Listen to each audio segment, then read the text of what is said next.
maison. Prochain, il est encore dans le monde. Il n'est pas encore soumis aux Écritures. Je dis, quelle que soit la personne qui vient à l'église, si tu te mets à te moquer de cette personne, tu n'es pas encore soumis. Pourquoi? Cette personne a été créée par Dieu.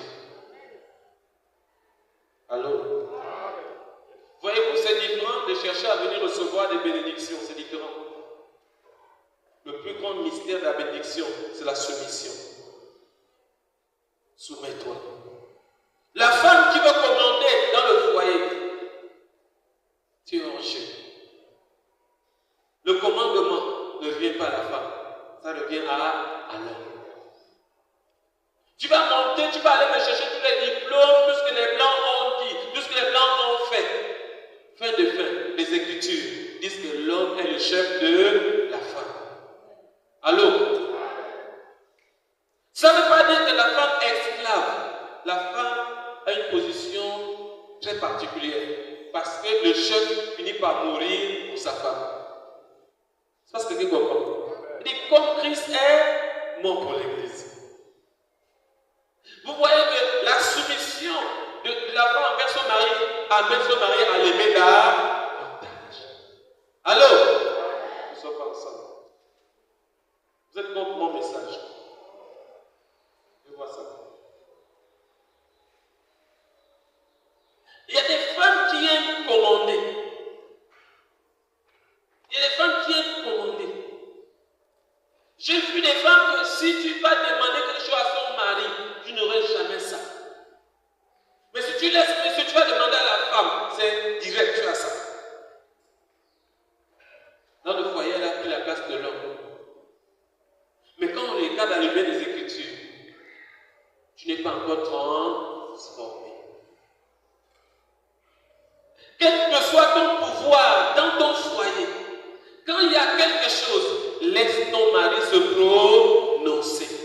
Parce qu'il est le chef. Il n'est pas le chef parce qu'il est plus intelligent que toi. Il n'est pas le chef parce qu'il a appris plus que toi. Il n'est pas le chef parce qu'il a amené plus d'argent que toi. Il est le chef parce que Dieu a dit qu'il est. Vous voyez? Vous allez remarquer, un homme qui aime vraiment sa femme, il passe plus de temps à dépenser l'argent pour sa femme que tout. Vous savez pourquoi? Parce que celle qui est soumise, a-t-il la bénédiction dans sa vie? Puisque le Seigneur dit que le regard de la femme sera tourné vers son mari. Si le mari remarque que sa femme l'aime beaucoup et donne tout, qu'est-ce que le mari fait?